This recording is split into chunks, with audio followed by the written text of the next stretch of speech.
I'm Angus Irwin, and I'm the CEO and founder of Neutrog Fertilisers. Look, I have an absolute affinity to farmers and growers because I come from that background. I know how tough it is for them, and those farmers and growers rely upon the performance of our products to earn their livings, and I take that really seriously.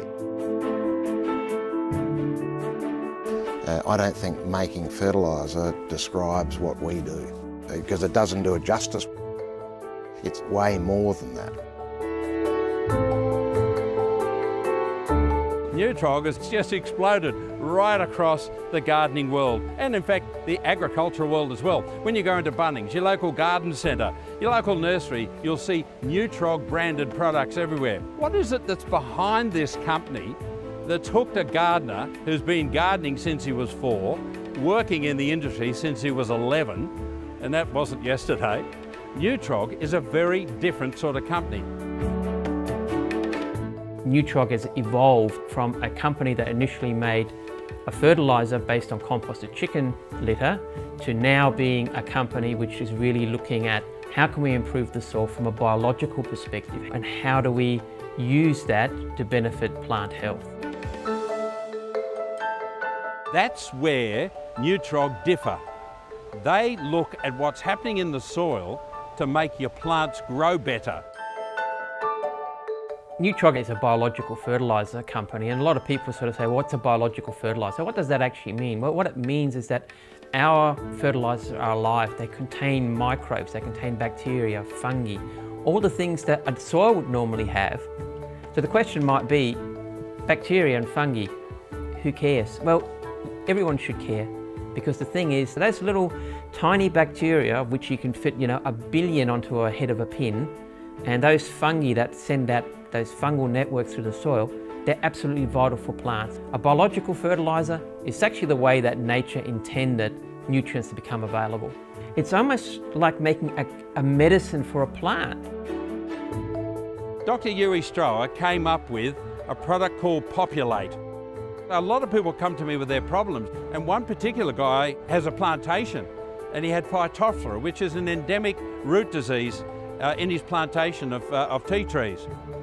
He used Populate as a bit of a trial, and it stopped Phytophthora in its tracks. That's never happened before in Australia's history. Neutrog have done that. The product is so good, it actually pushes back root diseases in the soil. We've been very fortunate with the development of populators that we've been able to do it in conjunction with elders. And the results we've seen to date in pathogen suppression all the way through to harvesting early has made it irrefutable that biologicals are the future. We're producing a result literally in days, which is just unheard of with any fertilising product, let alone a biological product. I think we all just feel within Neutrog that they do need to see that the amount of efforts that we do put in, enormous amount of love and care into making the fertilisers work. Hence why we do spend so much money on research and development, because we're wanting to continue to be innovative in this marketplace and bring new products and make new discoveries.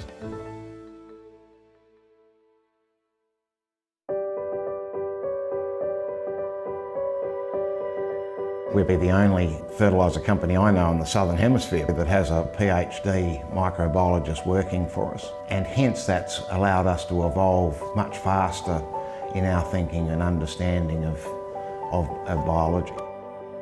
They do their research long before, years and years before, you actually walk into a garden centre and buy the product. They want to make sure that theirs is not only #1, but it's better by a country mile.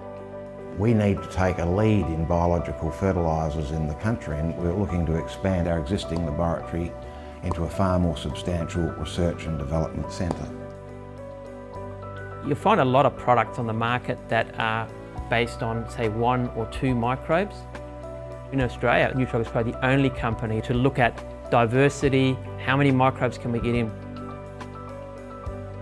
Instead of expecting one bug to survive in every single differing soil pH, we're getting bugs from all around the country. We're screening those soils and pulling out bacteria and fungi that do all these differing functions. And the reason we look at diversity, it's pretty simple.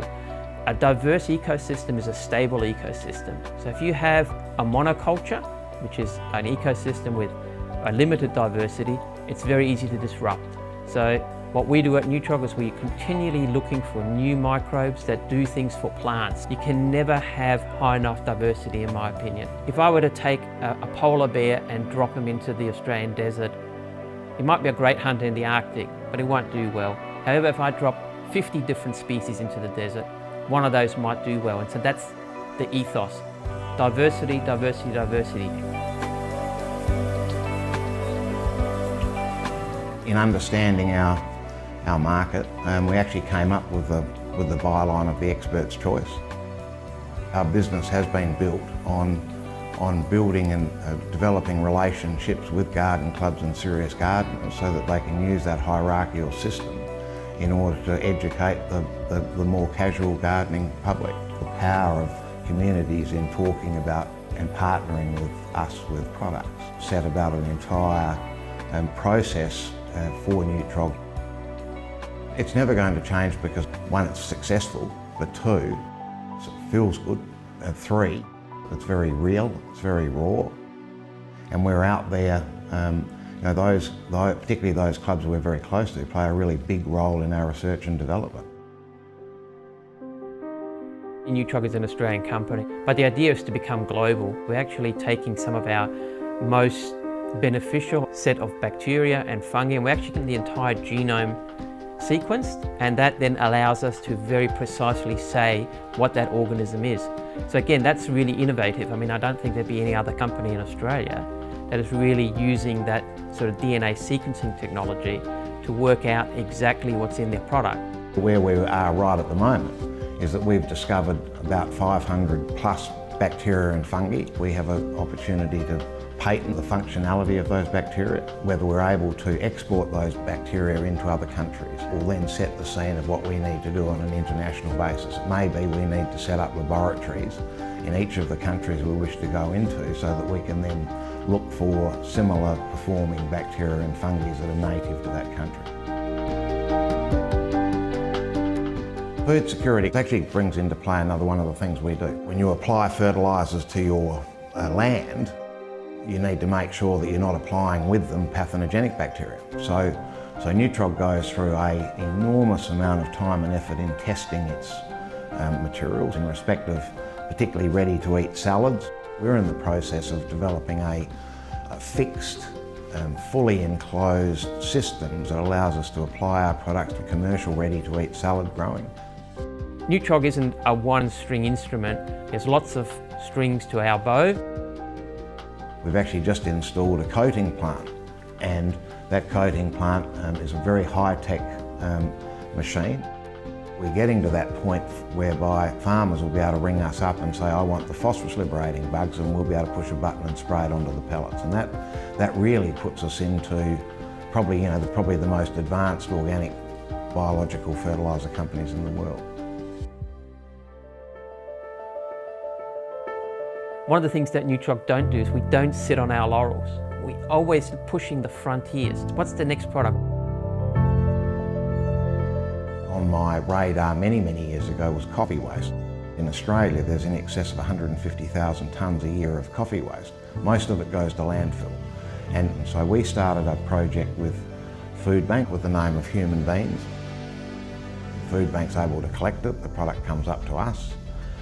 We then turn that into a fertiliser which is going to be used for food and vegetable production, and then from part of those proceeds will go back to Food Bank, which then put food on the table to the needy. And that's a terrific project that we're very excited about.